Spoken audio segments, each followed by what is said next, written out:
Good morning dear students. 9th class के लिए science subject में हम चर्चा कर रहे थे वर्क एंड एनर्जी, कार्य और ऊर्जा।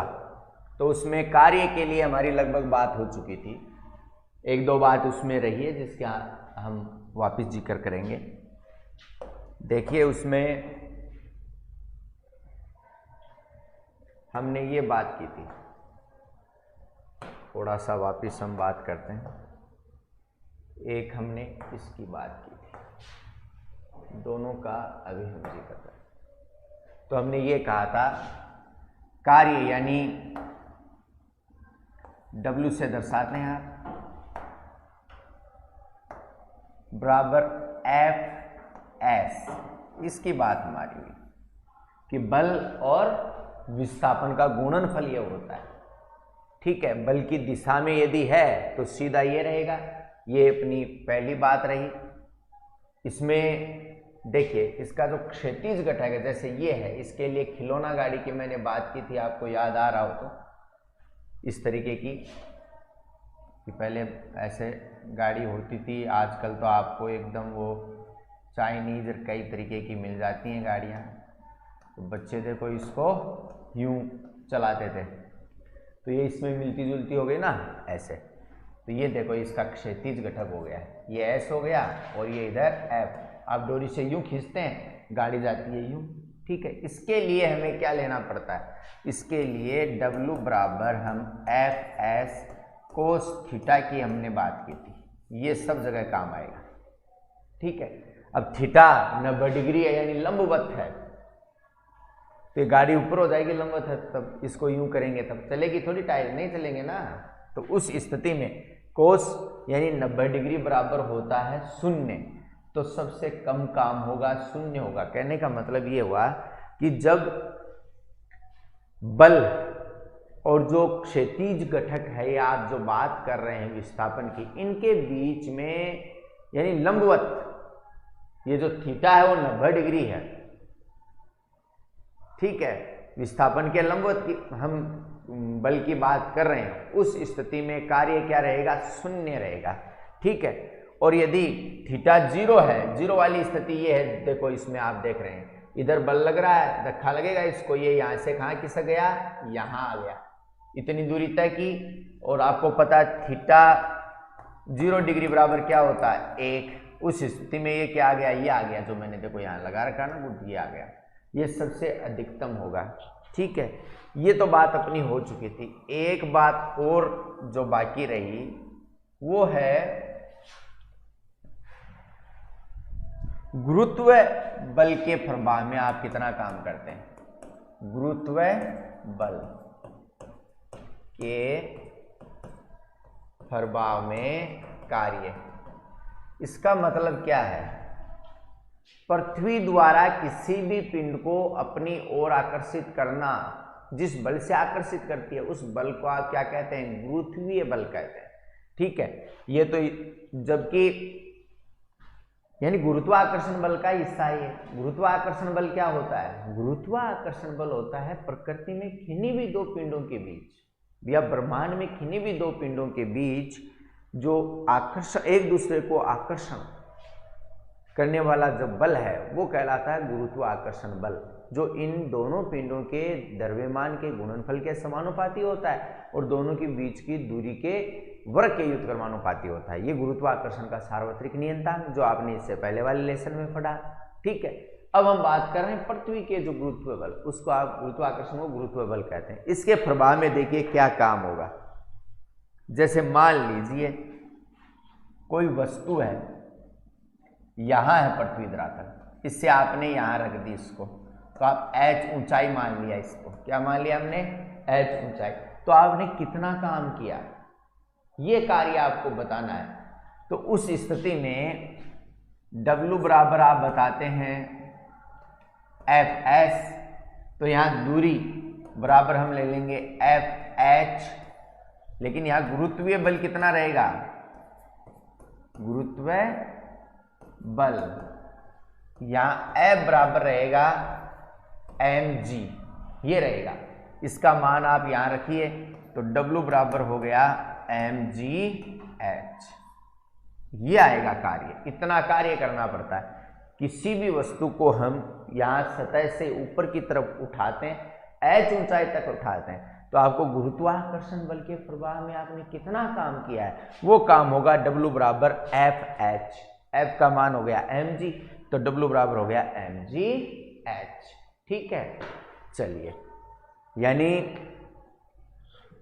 इसके बाद में देखिए कुछ विचित्र घटनाएं हैं जिनका हमें ध्यान रखना है, अजीब चीजें हैं उनमें। देखिए जैसे कोई गोलक है, आप यहाँ है व्यक्ति, ठीक है, और इसने यहाँ पकड़ के इसको यूं घुमा रहा है,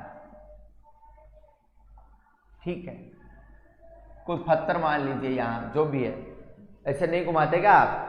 कभी कभी जैसे मकर संक्रांति के पास बच्चे वो शरारत करते रहते हैं, डोरी है उससे आपने बांध लिया, यूं यूं चक्री कर देते हैं उसको, ठीक है।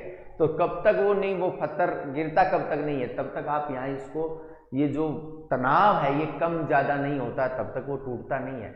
और जैसे कोई झटका लग गया, डोरी टूट गई, तो पत्थर सीधा जहाँ जाना वहाँ जाता है। तो देखिए यहाँ मैं जैसे यूं घुमा रहा हूँ, काम हो रहा है, मेरी ऊर्जा में कमी आएगी, लेकिन साइंस के हिसाब से मैं कोई काम नहीं कर रहा हूँ, फालतू काम कर रहा हूँ।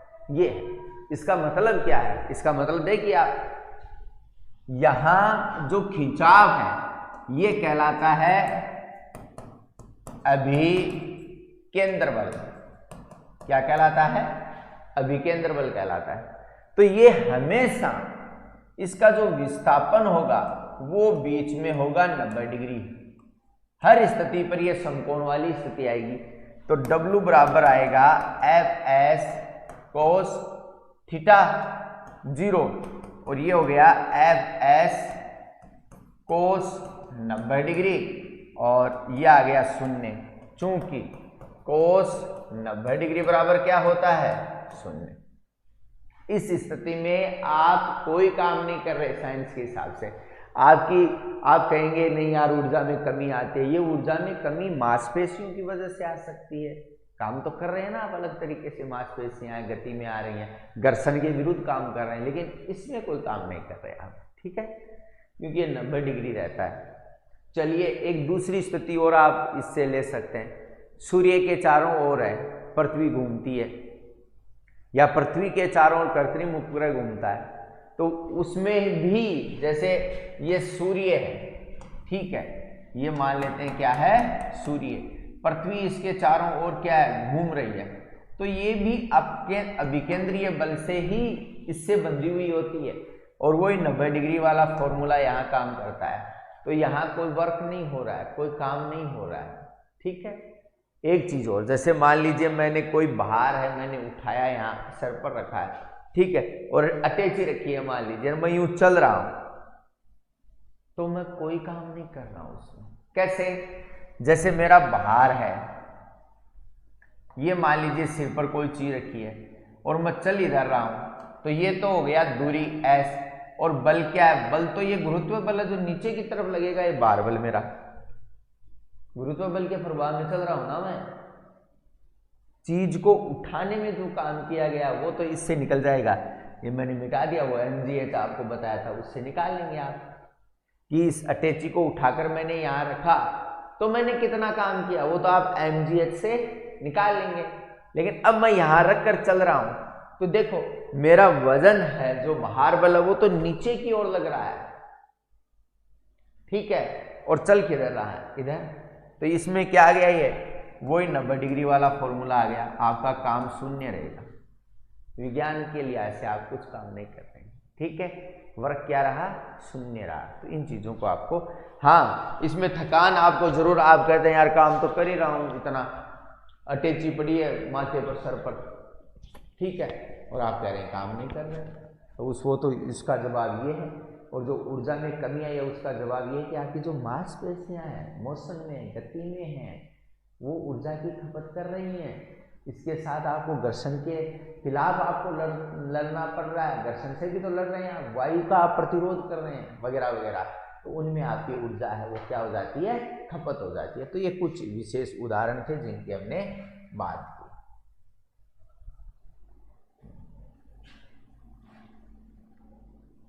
एक दो थोड़ी और हम देखते हैं इसकी, बाद में एक दो उदाहरण लेंगे, आज न्यूमेरिकल लेंगे, कोशिश करेंगे। अब देखो, ऊर्जा से पहले मैं एक शक्ति की थोड़ी सी बात कर लूँ, सामान्य शक्ति की बात कर लेते हैं, फिर विद्युत शक्ति भी आपको बताएंगे, ठीक है। तो कार्य करने की दर, यानी किसी वस्तु की कार्य करने की दर को उस वस्तु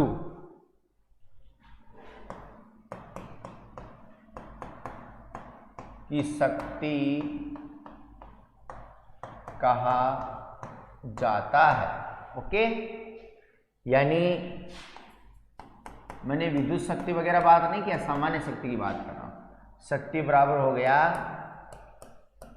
किया गया कार्य बट्टा समय, शक्ति पावर, तो P बराबर वर्क W बटे T, ऐसे आप ले लेते हैं इसको, ठीक है। अब आप इसके मात्रक की बात करते हैं, चलो, या इसकी परिभाषा दूसरी भी ले सकते हैं। दर का मतलब समय का आपको भाग देना है, तो इकाई समय में वस्तु द्वारा किया गया कार्य क्या कहलाता है? शक्ति। ये भी तो लिख सकते हैं, देखिए, वस्तु द्वारा एकांक, यानी मैं यहां एक रख दूं, T बराबर क्या लिख दूं? 1 सेकेंड, तो P बराबर क्या हो गया? W हो गया ना। इससे ये परिभाषा बना लेंगे, वस्तु द्वारा एकांक समय में किया गया कार्य उसकी शक्ति के बराबर होता है, ऐसे परिभाषा बना सकते हैं। आगे मैं चलता हूं, इसकी यूनिट देखते हैं, इकाई क्या होती है, देखना आप।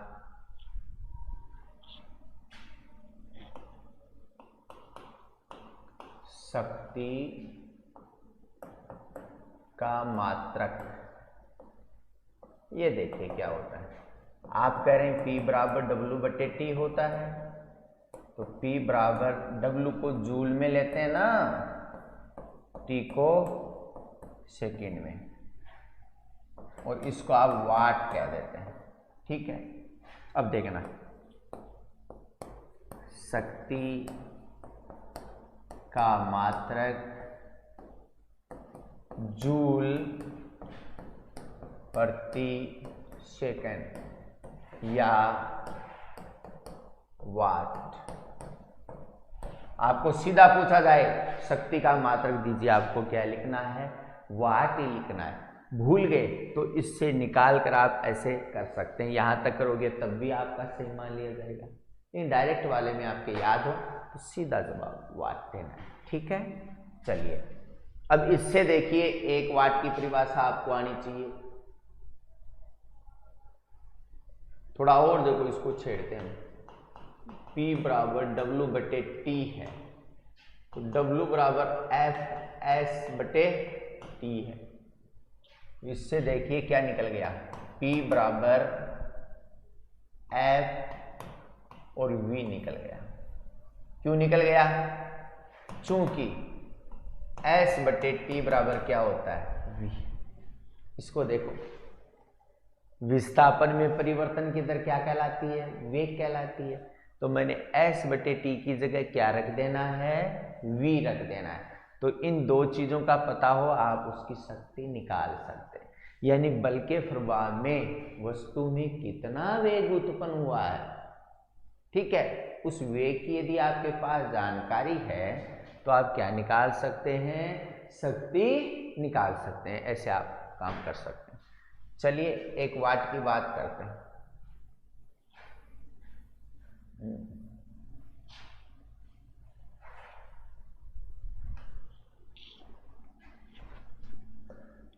एक वाट, देखिए, यदि W बराबर 1 जूल, J फॉर जूल, और T बराबर 1 सेकेंड, स्मॉल एस यानी सेकेंड, बड़ा एस डिस्टेंस दूरी। चलिए P बराबर W/T ए जूल बटे 1 सेकेंड बराबर 1 वाट। इस तरफ W का मतलब वर्क होता है और उस तरफ यहां रखते हैं आप किसी अंक के पास, संख्या के पास, तब इसका मतलब क्या होता है? वाट होता है। यानी किसी उपकरण में, किसी वस्तु में 1 सेकेंड में 1 जूल ऊर्जा खपत होती है। ठीक है, तो उसकी विद्युत शक्ति क्या कहलाती है? शक्ति क्या कहलाती है? 1 वाट कहलाती है। ठीक है, ऐसे आप इसको परिभाषित कर सकते हैं। अब देखो शक्ति के कई और भी हैं, जैसे आप बात करें किलोवाट ले लेते हैं कई, है ना, बड़े इकाई, जैसे किलोवाट। ठीक है, और कुछ मापते हैं जैसे भी किलोवाट में ले लेते हैं, एक अश्व शक्ति भी लेते हैं, एक अश्व शक्ति, ये भी मानते हैं। इसका मतलब देखो क्या हुआ, एक हॉर्स पावर HP बराबर 746 वाट। ये पूछ लेते हैं, थोड़ा याद रहना चाहिए आपको। ठीक है, 1 किलोवाट बराबर तो 1000 वाट हो गया ना, ऐसे ये इसकी इकाइयाँ कुछ अलग बड़ी इकाइयाँ हैं, तो ये थोड़ा हमें ध्यान रहना चाहिए। ठीक है, चलिए ये हुई आपकी शक्ति की बात।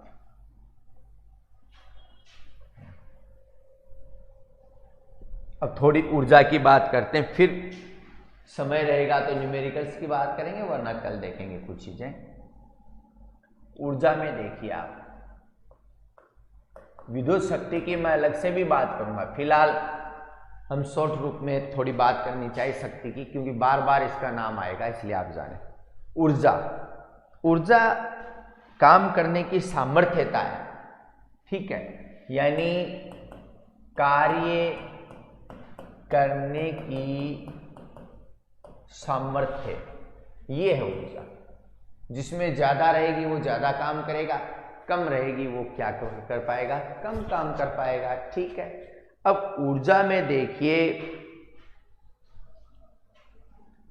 आप उससे ले सकते हैं, आप जानते हैं जैसे P बराबर आपने कहा W/T है, तो ऊर्जा इसी से आप ले सकते हैं। ऊर्जा बराबर हो गया P गुणा T। ठीक है, तो यहां, और ऊर्जा को भी आप W से ही दर्शाते हैं, ये ध्यान रखना, कार्य को भी W से दर्शाते हैं। तो ये हो गया आपका वाट गुणा सेकेंड, और वाट गुणा सेकेंड बराबर क्या होता है? जूल होता है। तो ऊर्जा का मात्रक भी क्या होता है? जूल है, ये ध्यान रखें। कार्य का मात्रक भी जूल है और ऊर्जा की यूनिट भी क्या होती है? जूल ही होती है। ठीक है, यानी किसी वस्तु या पिंड की जो शक्ति है और जो समय है, जितने समय जो ऊर्जा खपत होने का समय है, उसका गुणनफल क्या कहलाता है? ऊर्जा कहलाता है। और एक तरीके से मोटे तौर पर आप ये कह सकते हैं, काम करने की जो सामर्थ्य है वो ही क्या कहलाती है? ऊर्जा या एनर्जी कहलाती है। अब देखिए जूल है, एक और इकाई है इसकी CGS में, 1 जूल, ये कुछ याद रहने चाहिए, बराबर 10⁻⁷ अर्ग छोटी इकाई है इसमें। एक उष्मा ऊर्जा के लिए आप क्या अलग अलग ऊर्जाएं हैं, कौन सी इकाई काम में लेते हैं? देखो हीट के लिए, उष्मा के लिए आप लेते हैं कैलोरी। क्या काम में लेते हैं? कैलोरी। कितनी जूल ऊर्जा हुई ये नाम नहीं लेते हम, कितनी कैलोरी उष्मा है ये नाम लेते हैं, कितनी कैलोरी उष्मा है। ठीक है, तो कैलोरी बराबर देखिए, 1 कैलोरी बराबर होती है 4.18 जूल, J4 जूल। ठीक है, एक और बहुत छोटी है, वो है इलेक्ट्रॉन वोल्ट। 1 इलेक्ट्रॉन वोल्ट ऐसे लिख देते हैं। ठीक है, इलेक्ट्रॉन वोल्ट भी इकाई है इसकी, बहुत सूक्ष्म इकाई है। ये होता है 1.6 10⁻⁻19 जूल, J4 जूल। तो थोड़ा इनको ध्यान रखना है ना, ये न्यूमेरिकल्स में आपके अलग अलग जगह काम आएंगे। अब ऊर्जा के तो देखो विभिन्न रूप हैं और रूपांतरण, ऊर्जा एक रूप से दूसरे रूप में बदलती रहती है। ये थोड़ी सी हम बात करके ऊर्जा संरक्षण है और कुछ इसके न्यूमेरिकल्स हैं वो हम कल चर्चा करेंगे। थोड़ी सी ऊर्जा रूपांतरण की मैं बात कर देता हूँ। ऊर्जा रूपांतरण अभी क्या है, ये शॉर्ट है, इसके साथ हो जाएगा गतिज ऊर्जा। इस गतिज ऊर्जा बड़ा कंसेप्ट है, वो हम कल देखेंगे। ऊर्जा का एक रूप से दूसरे रूप में बदलना ऊर्जा रूपांतरण है। आप बहुत सारी, जैसे मैं इस कमरे की बात करता हूं तो इसमें देखना मेरे को यहाँ लाइट जली हुई दिखाई दे रही है, बल्ब। तो बल्ब में क्या देखते हैं आप, बल्ब में आप तो करंट इसका स्विच ऑन करते हैं और इधर क्या आ जाती है, प्रकाश ऊर्जा। हो गया ना रूपांतरण। विद्युत ऊर्जा किस में रूपांतरित हो गई, प्रकाश ऊर्जा में। यानी कुल ऊर्जा है वो प्रकृति में नियत रहती है, केवल अपने रूप बदलती रहते हैं। हाँ, हीट के रूप में, ध्वनि के रूप में इस ऊर्जा का क्या होता है, नष्ट भी होता रहता है कुछ भाग, वो अलग बात है। लेकिन देखिए विद्युत बल्ब में आप करंट देते हैं, ये आ गया। विद्युत मोटर की बात करो आप, मैं मोटर ही नाम लिख रहा हूं, आप समझ जाओगे। विद्युत मोटर, पानी वानी चढ़ाते हैं आप, जो भी हैं, जो मोटर है, तो वो काम क्या करती है, आप करंट देते हैं और ये यांत्रिक ऊर्जा में काम में आ गई। यही तो होता है, यांत्रिक ऊर्जा में काम में आ गई। पंखे में क्या देखते हैं आप, पंखा है, पंखे में करंट देते हैं विद्युत, और ये यांत्रिक ऊर्जा में, गतिज ऊर्जा का रूप है, उसमें आ गया। ठीक है, और देखिए आप जनरेटर में आप क्या करते हैं, जनरेटर जान तो गए ना, डायनेमो जनितर। आप इसमें यांत्रिक ऊर्जा देते हैं। यांत्रिक का मतलब उसको यूं घुमाते हैं ना, जनरेटर को हत्थे से, और घुमाते हैं तो क्या आएगा, आपको करंट मिलेगा, विद्युत ऊर्जा बोलो। ठीक है, बहुत सारे ऐसे उदाहरण हैं। इलेक्ट्रिक प्रेस या हीटर, इनमें क्या होता है, इनमें आप करंट दो इधर और इधर क्या मिलेगी आपको, हीट यानी उष्मा ऊर्जा मिलेगी। होता है ना ऐसा। इलेक्ट्रिक करंट है, देते हैं आप हीटर में देते हैं या प्रेस में देते हैं तो आपको उष्मा मिलती है और वो गर्म होने लग जाता है ना। खाना पकाना तो हीटर पर खाना पकेगा, अब कपड़ा तो पकाना है नहीं, इसकी प्रेस करनी है। ठीक है, लेकिन हीट मिलेगी। तो बहुत सारे देखिए ऐसे उदाहरण हैं जो आपके ऊर्जा रूपांतरण के आप उदाहरण देख सकते हैं। तो आज के लिए इतना काफ़ी है, धन्यवाद।